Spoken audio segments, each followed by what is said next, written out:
Bienvenue au Canada, un podcast et un site internet qui vous procure des informations et des interviews sur l'immigration et la vie au Canada. Salut à vous, aventuriers du Nouveau Monde!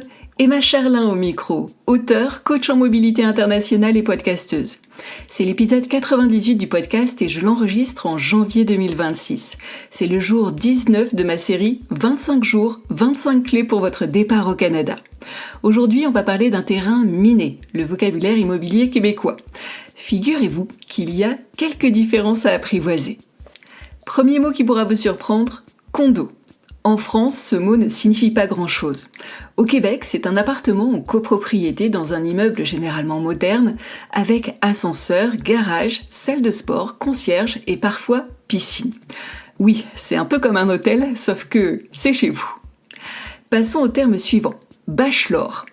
En France, un bachelor évoque souvent un célibataire charmant avec un compte bancaire bien garni. Au Québec, ça peut aussi avoir cette signification. Mais pas que.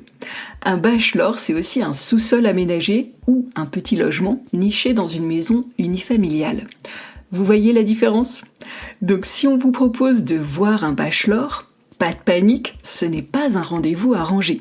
C'est bien d'un appartement dont il s'agit. Parlons à présent du mot bungalow. En France, c'est souvent une petite maison de vacances située au bord de la mer. Au Québec, c'est une vraie maison, mais de plein pied. Il n'y a pas d'escalier, pas d'étage, pas de sous-sol, et tout est au même niveau. Et si je vous dis split level, ça vous parle ? Une split level, c'est une maison à paliers, avec la cuisine à un niveau, le salon quelques marches plus haut, et les chambres quelques marches plus haut encore. C'était très à la mode dans les années 70-80. Passons maintenant à un terme pas très engageant, les shoebox. Oui, ce sont des boîtes à chaussures, à savoir des habitations rectangulaires, modestes, qui ont été souvent construites à Montréal dans les années 60. Bref, c'est fonctionnel et petit. Maintenant, une question piège. Vous habitez au rez-de-chaussée ou au premier étage ? En France, le premier étage est situé au-dessus du rez-de-chaussée. Au Québec, le premier étage, c'est le rez-de-chaussée. Donc quand un Québécois dit « j'habite au deuxième », pour un Français, c'est comme s'il disait « j'habite au premier ». Oui, vous allez vous tromper d'étage au début. Mais on s'y fait, rassurez-vous. Venons-en au duplex, triplex et même quadruplex. En France, un duplex, c'est un appartement sur 2 étages. Au Québec, ce n'est pas tout à fait cela. Il s'agit d'un immeuble comprenant 2, 3 ou 4 logements distincts. D'où le nom de duplex, triplex ou quadruplex. C'est très courant à Montréal.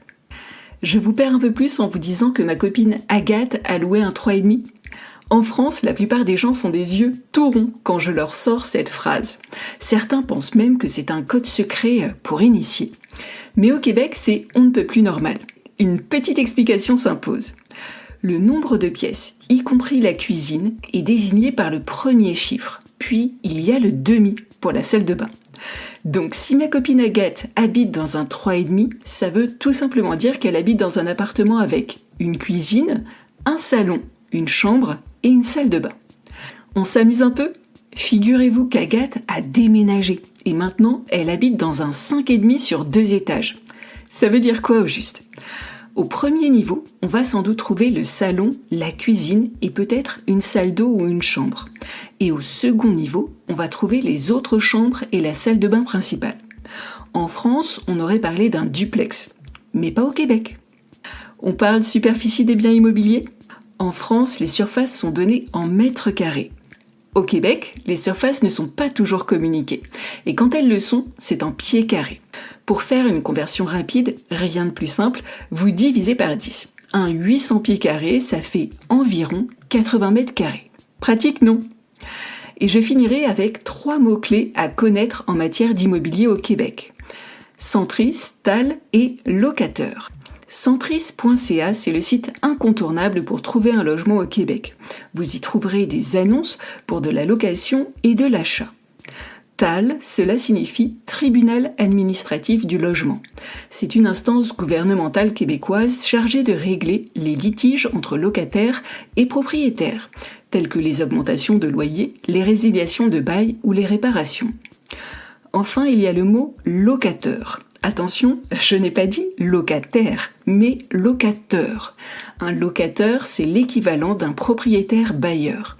Donc si vous voyez ce mot dans votre contrat de location, tout va bien, on s'affole pas. À ce stade, vous l'avez compris, oui, on parle français au Québec. Mais non, ce n'est pas tout à fait le même français. Et oui, vous aurez des surprises. Maintenant, maîtriser le vocabulaire de l'immobilier québécois, c'est une chose. Mais honnêtement, ce n'est que la partie émergée de l'iceberg. Voilà où ça se complique. Vous tombez sur une annonce qui semble parfaite. Le prix vous paraît correct, le quartier a l'air charmant sur Google Maps et vous vous projetez déjà dans ce 4,5 lumineux. Mais une petite voix commence à murmurer.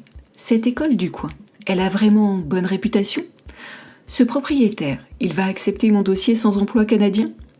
C'est 2 400 $ de loyer. C'est raisonnable ou je me fais avoir ? Et ce secteur, les gens y parlent anglais ou je vais pouvoir créer du lien en français ? Et là, c'est le vertige.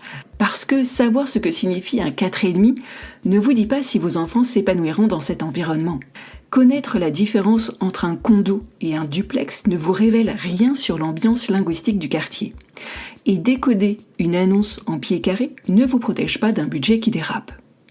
Pire encore, comment monter un dossier qui rassure un propriétaire québécois si vous n'avez ni emploi local, ni historique de crédit, ni la moindre référence canadienne ?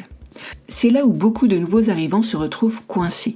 Ils font 10, 15, 20 visites. Ils déposent leur dossier, mais ils demeurent sans réponse. Ou pire, ils signent dans la précipitation par peur de ne rien trouver. Et ils se retrouvent dans un logement inadapté, trop cher ou mal situé par rapport à leurs besoins réels. Parce que sans point de repère, sans décryptage des pratiques locales, c'est difficile de bien trouver. Et c'est exactement pour ça que j'ai créé un module complet sur le logement dans mon programme d'accompagnement La Boussole. On y décrypte ensemble votre futur environnement, les villes et les quartiers appropriés, les écoles adaptées à vos enfants, le budget réaliste à prévoir, le rôle précis d'un agent immobilier, les points à vérifier dans un logement, comment présenter un dossier qui rassure les propriétaires, même sans historique canadien. Bref, on remet tout à plat pour que vous ayez les bonnes cartes en main avant de poser pied sur le tarmac.